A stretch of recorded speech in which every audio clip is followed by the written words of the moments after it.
पीले दांत वाली बहू। रंजना कभी ब्रश नहीं करती थी।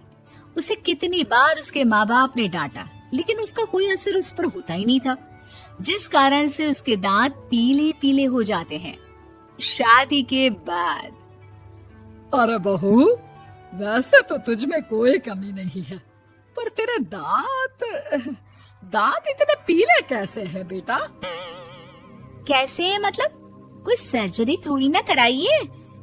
वो तो क्या नाम, मैं ब्रश नहीं करती थी तो पीले हो गए। अब क्या करूं? आप कहें तो लाल करवा लूं या फिर काले? यार ये क्या है, क्यों माँ से लड़ रही हो? लड़ रही हूँ? अरे मैं लड़ रही हूँ या ये बोल रही है कि दांत पीले हैं, पीले। अरे तपस्या थोड़ी ना की है इन्हें पीले करने के लिए।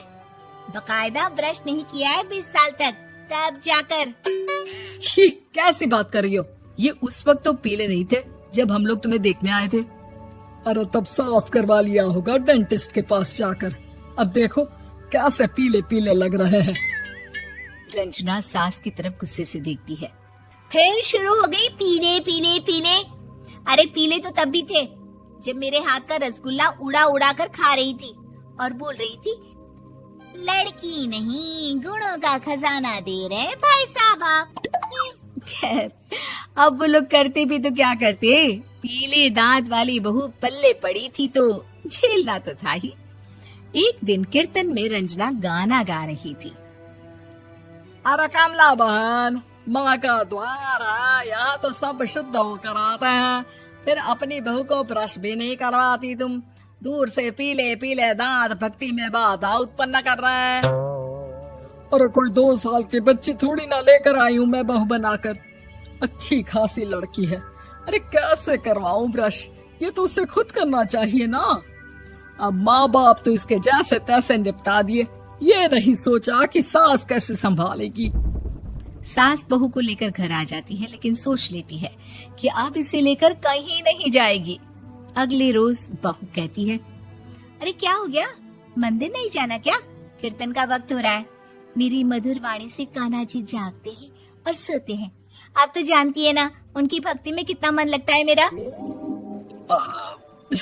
वो क्या है ना, तबीयत ठीक नहीं लग रही है मेरी, आराम करूंगी मैं। तबीयत ठीक नहीं लग रही? अभी तो मिथुन के गाने पर नाच रही थी आप, और अब बोल रही है कि तबीयत ठीक नहीं लग रही। अरे भक्ति में मन लगा लो सासू माँ, ऊपर जाना है, क्या मुंह दिखाओगी आप? हाँ? सास को बहू की बात पर गुस्सा आ जाता है। मैं क्या मुंह दिखाऊंगी, इसकी चिंता तो ना कर, समझी? अपने मुंह की चिंता कर, जो ये पीले पीले दांत लेकर हर जगह पहुंच जाती है। पता है लोग कितना मजाक बनाते हैं। ना जी ना, मैं नहीं जाना कहीं तेरे साथ। तो ये बात है, कोई ना, मत जाओ, मैं अपने कमरे में ही बैठकर भक्ति कर लूंगी। ऊपर वाला दांत थोड़ी ना देखता है, मन देखता है, भावना देखता है। और अरे बस बस, तू सब कुछ दिखा, बस ये सफेद चमकदार दांत ना दिखाना किसी को, है? जा यहाँ से। बहू को सास की बात का कोई फर्क नहीं पड़ता, वो तो जैसी थी वैसी ही रह जाती है। सुबह नहाकर किचन में खाना बनाना, फिर खाना खाना, कीर्तन भजन करना और सो जाना। एक दिन, माँ जी मैं सहेली के घर जा रही हूँ, शाम को लेट आऊंगी। हाँ हाँ तो जाना, मैंने कौन सा तेरी आरती करनी है घर पर बैठकर। रंजना सहेली के घर जाती है, जहाँ वो पार्टी में जाने की तैयारी कर रही होती है। अरे शिखा, कहाँ जाने की तैयारी कर रही है? मैं गलत वक्त पर आ गई क्या? अरे नहीं यार, उल्टा सही वक्त पर आ गया। मैंने ये साड़ी और ज्वेलरी निकाली है यार, शाम को इनके ऑफिस की एक पार्टी में जाना है। बताना कैसा लग रहा है ये सब? नहीं यार, इस ड्रेस के साथ तो वो वाली ज्वेलरी अच्छी लगेगी। हाँ हाँ सही बोल रही है, मैंने ध्यान ही नहीं दिया। वैसे तो हमेशा से मस्त फैशन सेंस रखती है। तो बड़ा जाती होगी ना पति के साथ पार्टी में। रंजना कुछ नहीं बोलती, बस सोचती है कि यार काश ये बात सही हो जाती, पर मैं क्यों नहीं जाती पार्टी में? क्या इन लोगों की कोई पार्टी होती नहीं होगी? रंजना घर आती है और रात में पति से सवाल करती है, एक बात बताइए, आप मुझे किसी पार्टी में क्यों नहीं ले जाते? क्या आपकी यहाँ ऑफिस में पार्टी नहीं होती? पति बेचारा क्या कहता कि दांत पीले हैं तुम्हारे इसलिए। अरे कोई पार्टी होती नहीं हम लोगों के ऑफिस में, तो कहाँ से लेकर जाऊं? और मार्केट, मॉल, कहीं वीकेंड घूमना, कहीं तो। अरे यार, सारे हफ्ते में एक छुट्टी मिलती है, तो सोचता हूँ कि आराम ही कर लूं। क्यों? रंजना मन मार के रह जाती है।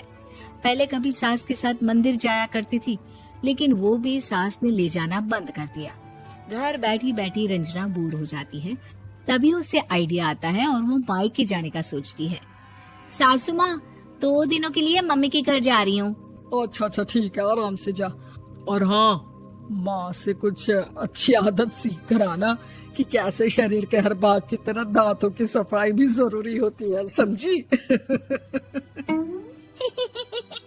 शुरू हो गई ना आप। वो लोग आपकी तरह नहीं है कि छोटी छोटी बात का बतंगड़ बना दे। उन लोगों के लिए मैं मायने रखती हूँ, ना कि मेरे पीले पीले दांत। रंजना माँ को बिना बताए उन लोगों को सरप्राइज देती है, लेकिन जैसे ही वो दरवाजे पर पहुंचती है, अंदर देखती है कि घर वाले कहीं जा रहे होते हैं। अब माँ, काश रंजना दीदी के दांतों वाली प्रॉब्लम नहीं होती, तो वो भी हम लोगों के साथ चलती ना बुआ जी की बेटी की शादी में। हाँ बेटा, लेकिन अब उसे कौन समझाए कि उसको उसके पीले दांत नहीं दिखते, लेकिन उसके आसपास के लोगों को कितना एम्बैरेसिंग फील कराते हैं। मुझे तो कितनी बार उसके स्कूल की टीचर ने शिकायत की कि उसके साथ कोई लड़की बैठना भी नहीं चाहती, और ना ही कॉलेज में कोई उससे बात करना चाहता था। लेकिन पता नहीं क्यों उसे ये बात समझ में ही नहीं आती। कोई कमी नहीं है उस लड़की में, बस यही कि दांत पीले हैं। वो तो भला हो जीजा जी और उनकी माँ का, जो दीदी को जैसी है वैसे ही रखा हुआ है। रंजना को अपने घर वालों की बात सुनकर बहुत दुख होता है। वो सोचती है कि वो क्या करे, लेकिन फिर वो सीधा डेंटिस्ट के पास जाती है, अपने दांत चमकाती है और कसम खाती है कि वो रोज ब्रश करेगी। अरे क्या हो गया? तुम तो 2 दिनों के लिए गई थी ना, पर कोई ना, अच्छा है, चलो आ गई तो। रंजना सास के सामने आकर खड़ी हो जाती है और पूरी स्माइल करती है, उसके चमकदार दांतों को दिखाती हुई। हैं?